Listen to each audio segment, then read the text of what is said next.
In every confrontation, one nervous system breaks first. It is almost never the calm one. You already know this is true because you have watched it happen with your own eyes. At some point you stopped reacting. Maybe on purpose, maybe because you were too exhausted to keep fighting. And something shifted in the person across from you. They got louder. They started repeating themselves. Then they asked the same question 3 different ways, and each time you handed them a little less. And somewhere in there, they did it. They said the thing they could never take back. They overplayed the hand.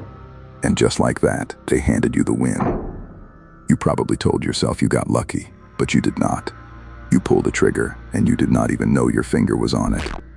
Your whole life you have been told that staying calm is about you, self-control, discipline, rising above it.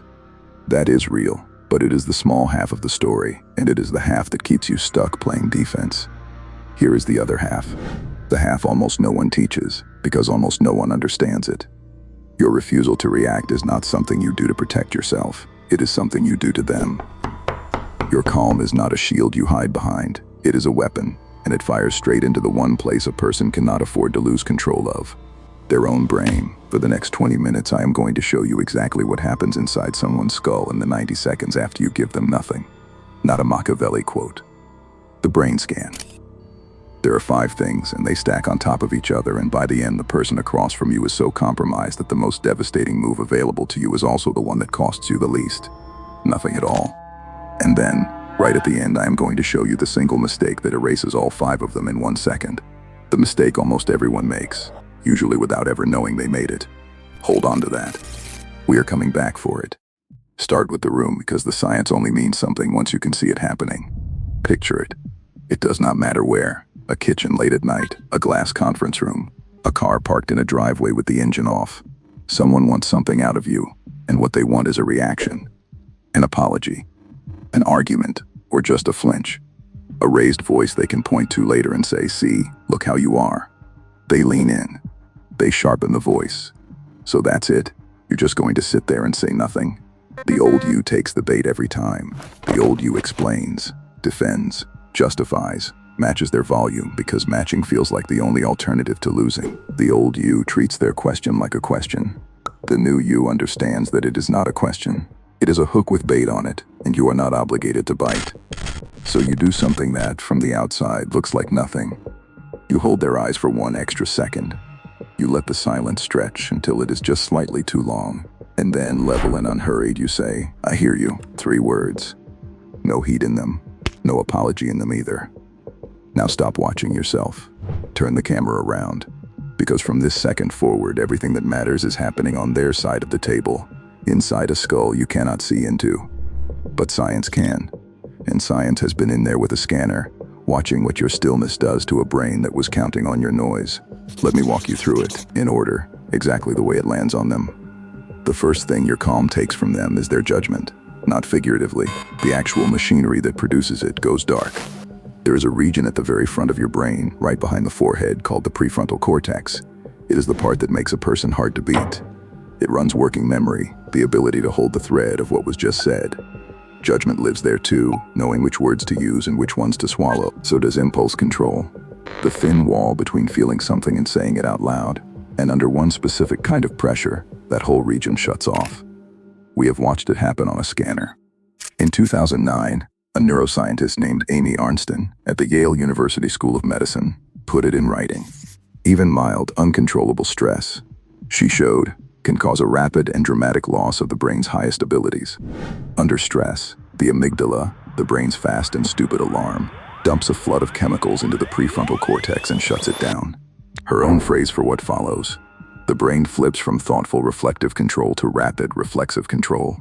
The smart part goes quiet. The animal takes the wheel. And the trigger she names, again and again, is not pain, and it is not volume. It is one specific condition: uncontrollable. Hold that word, uncontrollable. Now go back to the room. Why is it uncontrollable for them? Because you took the controls out of their hands. They walked in with a plan, even if they could not have told you it was a plan. Push, get a reaction, ride the reaction to the upper hand. That plan needs you to react. It needs the light to come on when they press the button. You handed them a button connected to nothing. Nothing they say changes your face. Nothing they do moves the temperature, and a situation a person cannot control is the exact stressor Arnsten showed knocks the prefrontal cortex offline. So watch it happen in real time. They repeat themselves. I'm serious, I am being serious right now. That is working memory slipping. They contradict the thing they swore to 10 seconds ago, and that is judgment failing. And then they say it. The cruel line. The threat they cannot walk back. A confession they did not mean to make. You know what, fine, I never even wanted this. That is impulse control collapsing. Live, in front of you. You did not out-argue them. You did not have to be clever. Instead, you stood still and let the stress of a situation they could not steer reach into their own head and switch off the smartest part of them. They disarmed themselves. You simply chose not to hand the weapon back. And notice where you are this entire time.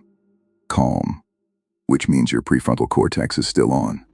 You still have your judgment, your memory, your control. The exchange has become profoundly unfair. One person thinking clearly, one person running on a brainstem. And you built that gap out of silence.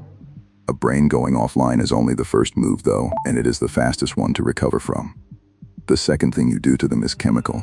It floods their bloodstream, and unlike the conversation, it does not end when they walk out the door. It follows them home and gets into the bed.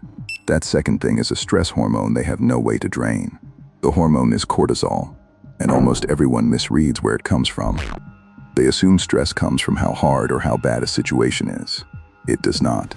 In 2004, two researchers at the University of California in Los Angeles, Sally Dickerson and Margaret Kemeny, went back through 208 separate laboratory studies of what actually drives human cortisol up. The result is one of the most useful things you will ever learn about other people. Most stressors did almost nothing. A hard math problem barely moved it. Physical pain barely moved it. The body shrugged at difficulty, at effort, at time pressure, right up until two specific ingredients showed up together. And when both showed up at once, the body produced the single largest stress response in the entire pile of studies, with the slowest return to normal of all. Ingredient 1. The situation is uncontrollable, meaning nothing the person does reliably changes the outcome. Ingredient 2. The situation is socially evaluative, meaning the person can be judged. Their standing is exposed. Someone is watching them possibly fail. Sit with those two, because you have seen this recipe before. You saw it 5 minutes ago. When you refuse to react, you create both ingredients in the same instant. It is uncontrollable for them. Because nothing they throw lands, nothing moves you. They have lost the steering wheel. And it is evaluative, because they are being watched. By you. By anyone else in the room. And now they are the one visibly unraveling while you sit there intact. Uncontrollable, plus judged. The precise combination Dickerson and Kemeny found produces the biggest, longest flood of stress hormone a human body knows how to make. Here is the part that should change how you think about every argument you ever lost by winning it. Cortisol does not clear when the door closes. These responses had the longest recovery times of anything they measured. So while you have already forgotten the conversation, their body has not. They replay it in the shower. At 2 in the morning, they argue your side for you. They draft the text they will not send. 3 days later, it surfaces again in the middle of something unrelated and tightens their chest. You spent nothing. You reacted to nothing, so you carried nothing out of the room. They are still paying in a currency that leaks slowly and refuses to be spent down, for a fight you decline to have. That is not you coping with them. Read it again. That is you, doing nothing, leaving a chemical residue in another person's body that outlasts the entire encounter. By now it might sound like the whole game is to overwhelm them. It is not. The third thing your calm does is the opposite of overwhelming. It is a refusal. You deny them one specific thing their nervous system is reaching for, and the refusal is what makes the whole circuit collapse back onto them. The third thing happens on your face, and it is the one they are unconsciously begging you to give them, because without it, they are alone in there. In 1992 at the University of Parma in Italy, Giacomo Rizzolatti and his team found a strange kind of brain cell. It fired when a monkey reached for something. Then it fired again when the monkey only watched someone else reach for the same thing. Same cell. No decision. The brain was running another creature's action on its own hardware, automatically. Those came to be called mirror neurons, and the system they belong to runs in you too. Your brain is wired to simulate the people in front of it. Stacked on top of that is something you have felt 1,000 times and never had a name for. Emotional contagion. Two psychologists, Elaine Hatfield and John Cacioppo, put it plainly. People automatically copy the faces, the voices, the postures around them, and by copying the face, they catch the feeling underneath it.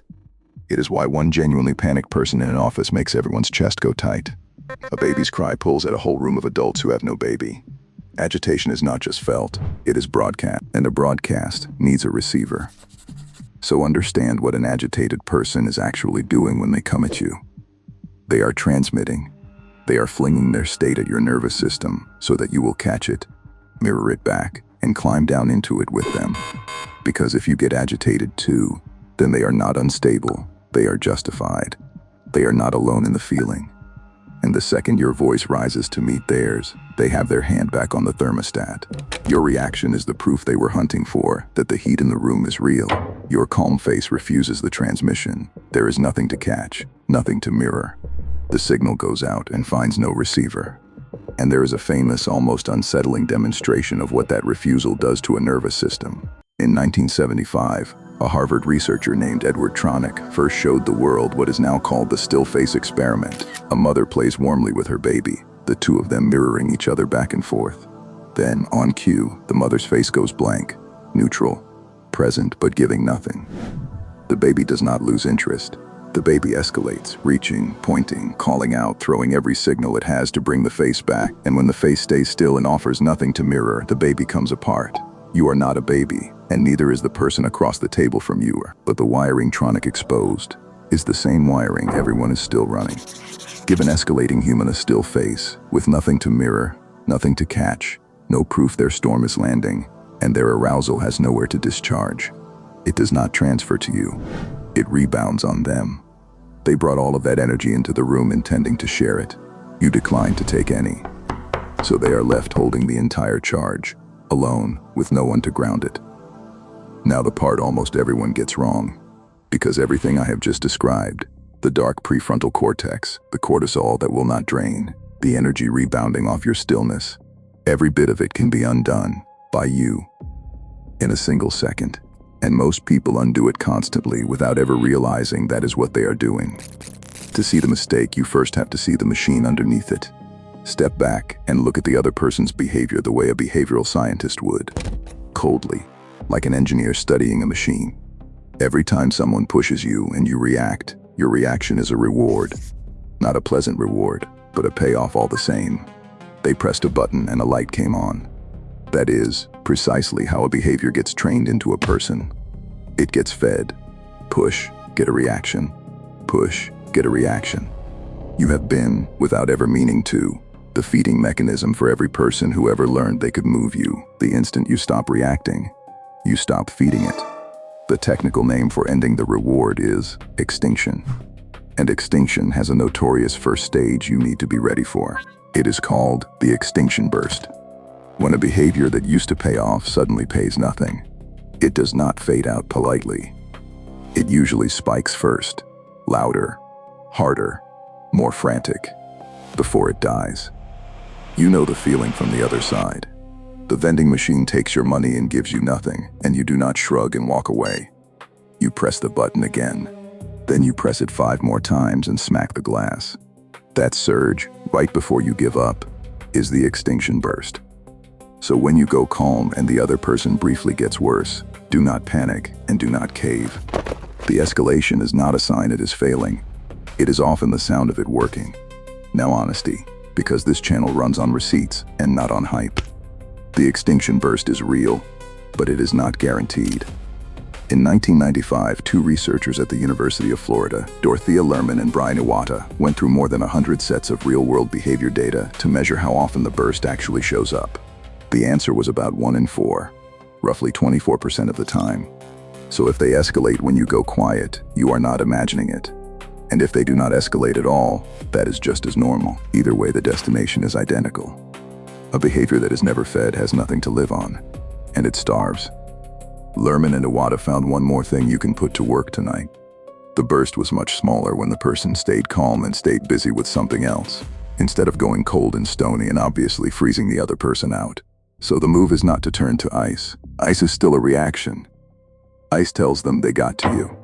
The move is to stay warm, occupied, genuinely unbothered. Pour the coffee. Answer the other email. Keep living your evening, while giving the provocation itself exactly nothing. Calm, not frozen. Relaxed, not rigid. So far you are holding 4 mechanisms, their judgment gone, their cortisol soaring, their agitation rebounding, their behavior quietly starving. There is a 5th, the strangest one of all, and it explains why a calm person can make an entire room nervous when nothing is even happening. Keep it in your pocket. You will understand it in a minute. But first, the mistake. The one I promised you at the very start. The one that takes all of this and flushes it in a single second. You crack. You hold the line 9 times, and on the 10th, when you are tired and worn down and they finally find the seam, you snap. Just once. And in that 1 second, you have done the single most damaging thing available to you. Here is why. In 1957, 2 psychologists, Charles Furster and B.F. Skinner, mapped out how rewards train behavior. And they found that the most powerful schedule of reward is not the steady one. It is the unpredictable one. A reward that comes only sometimes and you can never tell which time, builds a behavior that is almost impossible to extinguish. It is the entire engine of the slot machine. That is why the gambler stays at a machine quietly taking his money. It pays out just often enough and never on a schedule, so the next pull is always maybe. When you react only sometimes, you stop being a wall. You become a slot machine. You have taught the person that pushing you does pay off, just not every time. So the intelligent move, the one their brain will now make automatically, is to pull the lever harder and longer and more often, because the jackpot is in there somewhere, and it is due.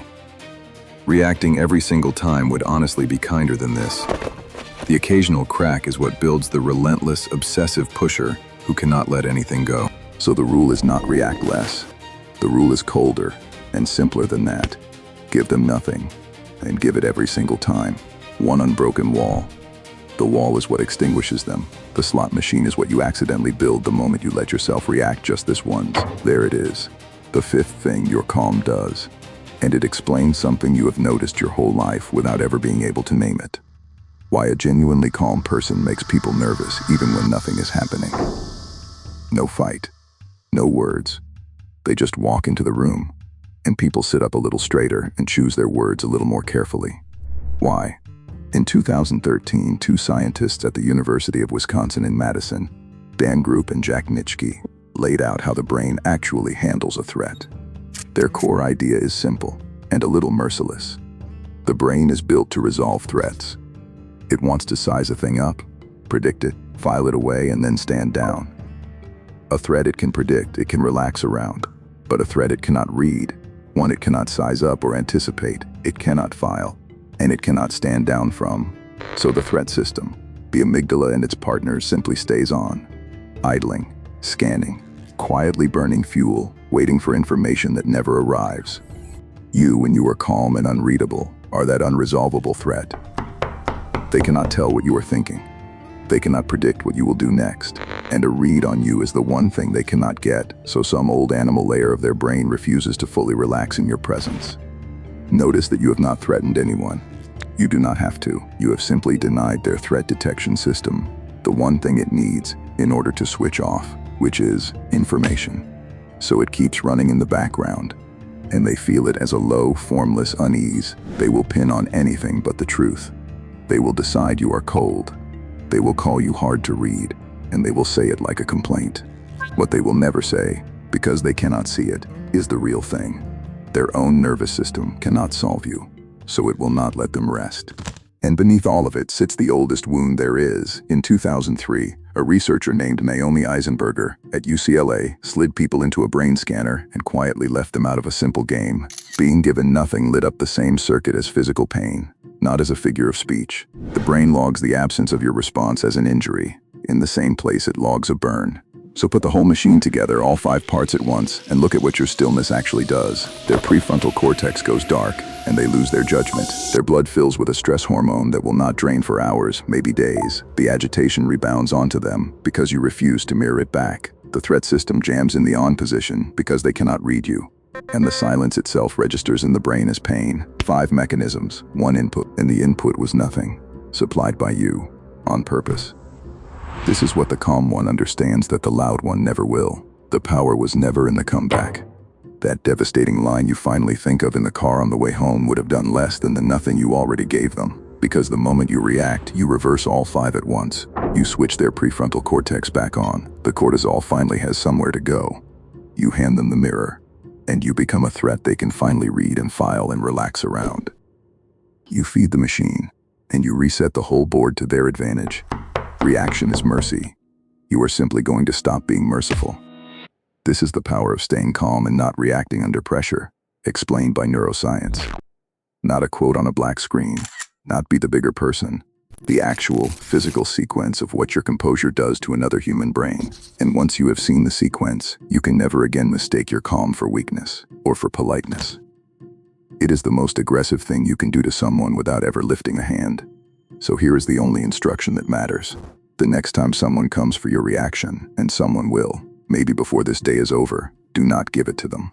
Not the big reaction, not the small one, not the tight little smile, not the single cutting word you allow yourself as a treat.